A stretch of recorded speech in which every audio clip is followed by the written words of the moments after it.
I'm still trying to get my mind around the fact that I've been arrested for silent thoughts going on in the privacy of my own head. The police officer had to actually go into her mind. Isabel Vaughan Spruce, the UK lady arrested for praying in her mind in a public space, is on the news again.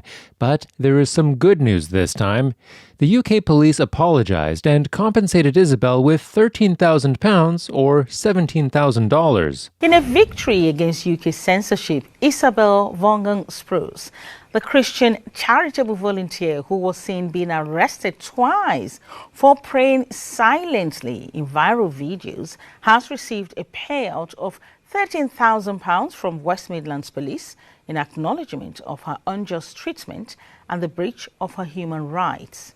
With support from ADF UK, Vaughan Spruce issued a claim against West Midlands Police for 2 wrongful arrests and false imprisonments, assault and battery in relation to an intrusive search of her person, and for a breach of her human rights, both in respect to the arrest and to the onerous bail conditions imposed on her.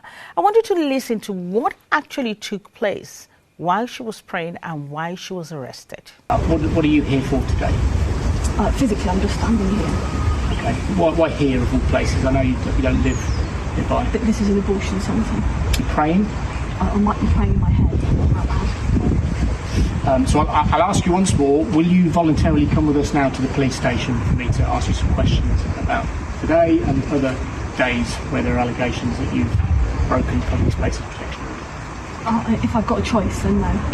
Okay, well then you're under arrest on suspicion of failing to comply with the public spaces protection order.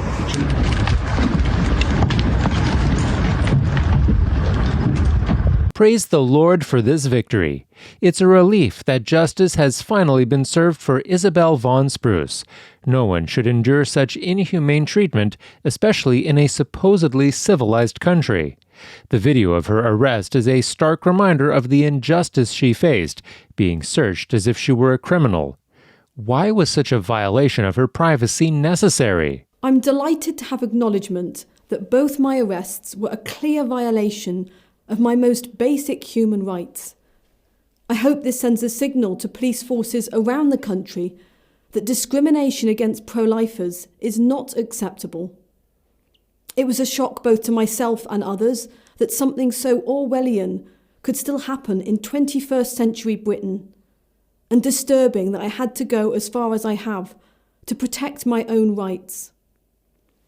Moving forward, it's important that the government ensures that Christians' rights are upheld and protected, and we are no longer treated as second-class citizens. While we're delighted that the truth prevailed eventually, and that Isabel was compensated for the ordeal she suffered at the hands of the police, given the direction the United Kingdom is headed, we're concerned that this type of unjust treatment will likely happen again. She shared she was delighted at the settlement, but said, "Despite this victory, I'm deeply concerned that this violation could be repeated at the hands of other police forces." She warned that the introduction of national censorship zones will likely lead to further violations against the freedom to pray or peacefully converse or offer help near abortion facilities. No one should ever be harassed or detained for engaging in a peaceful protest or praying in their mind in a public space. The overzealous UK police's treatment of Isabel Vaughan Spruce was a blatant violation of her fundamental human right to think freely. While it's a step in the right direction that Isabel received an apology and compensation, it's crucial that the officers responsible are held accountable. Without this, such intimidation will continue unchecked. Isabel, what do you think this means for other pro-lifers who are silently praying outside of abortion businesses? Well, I hope that they feel more secure in the position that they are. Not only is this something that is a moral duty for many Christians to do, but it's something that should never be considered, a criminal offence, no matter what anyone's beliefs.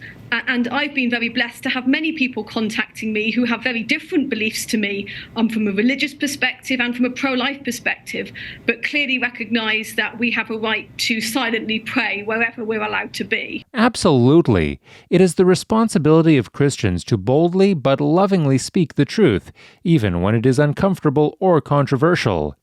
God is the author of life, and He masterfully designs every creation of His for His glory. Therefore, we must preserve, not destroy, what God has created. For you formed my inward parts. You covered me in my mother's womb. I will praise you, for I am fearfully and wonderfully made. Marvelous are your works, and that my soul knows very well. Psalm 139, verses 13 to 14. Her own words now. She sits in the abortion clinic, looks up at the clock, feels like it's taking too long. And as she looked at the clock, she says, it just dawned on me, this baby hasn't done anything wrong. Somebody will love this baby and adopt this baby. 8.5 years ago, she put that baby in our hands. It's legal to do to a child what you might be arrested for doing to a cat or a dog or certainly an eagle. How did we ever get here? My mother became pregnant with me when she was in high school. And had it been 1979 versus 1969, her options would have been a lot different. And when I hear people talk about abortion and the importance of abortion and why it's important for women to have that option, the women that they describe almost always sound exactly like the woman who gave birth to me in 1969. And so I've had a profound understanding of the importance of this topic for a long time. You know, I was born to a single teenage mother. I was one of those children that people talk about when they talk about abortion. They talk about growing up without a father. They talk about growing up poor. They talk about the difficulties that children will have if they are brought into this world. And all of that is true, but all of that is also my life. And so when people talk that way, what they say is a life that was spent like mine was early on is somehow not worthy of even existing. And I find that personally insulting, but also very sad, because there are a lot of people whom God has used and called and forged in the crucible of difficulty early on in their life. So for me, this is a very personal issue. Unfortunately, incidents like Isabel's arrest are not isolated. Can I ask, what is the nature of your prayer today? What is the nature of that? I'm praying for my son. They are part of a more significant trend in so-called civilized countries like the United States and the United Kingdom, where the sanctity of life, especially that of the unborn, is not respected. We are standing in the nation of the Magna Carta, the nation which has championed democracy and freedom. We have a history of upholding human rights that we can be proud of, and a respect for freedom that I fought to uphold when I served this country for 20 years as an Army reservist and Afghanistan veteran. Yet here I stand before you on the steps of Poole Magistrates Court, being prosecuted for a thought crime. This lack of value for human life is evident in the laws that ban Christians from even coming close to facilities that offer abortion, preventing them from offering prayers and guidance to women in their most desperate and vulnerable moments. What's the situation like for pro-lifers in the UK right now? I know there's a new prime minister over there. What is his attitude when it comes to the pro-life movement? We're definitely facing an uphill battle here, but now we are facing national buffer zones. So these have been voted in across the country, are likely to be implemented imminently. We hope that our Prime Minister recognises that this, cannot ban silent prayer, and it shouldn't ban any prayer, and certainly not consensual conversation either. But we will have to wait and see what people try and enforce, and hope that Christians and pro-lifers stand firm against anyone trying to take away their rights.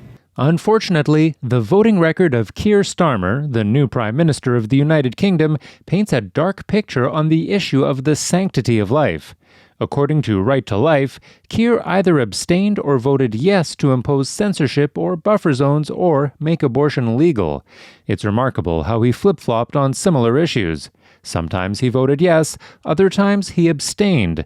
But overall, it is undeniable that, through his voting record, Keir Starmer cannot be trusted to protect unborn babies. For instance, in 2023, Keir Starmer abstained on amendment to censorship zone clause to ensure that silent prayer and consensual communication are not made illegal outside abortion clinics. But in 2022, he voted yes on amendment to introduce censorship zones around abortion clinics that make it a criminal offense to offer support or pray. This is the reason we need God-fearing leaders in positions of authority. A true and morally upright leader would use their position to protect and preserve life. We need more leaders who value preborns' lives and commit to protecting them. As we celebrate the small victory of the police acquitting Isabel of wrongdoing, compensating and apologizing to her for wrongful arrest and intimidation, let us continue to pray for women who are seeking to end their pregnancies, vulnerable babies in the wombs, and organizations that are fighting to preserve these precious lives. Please help us spread biblical truth. Subscribe, like, and share. God bless you.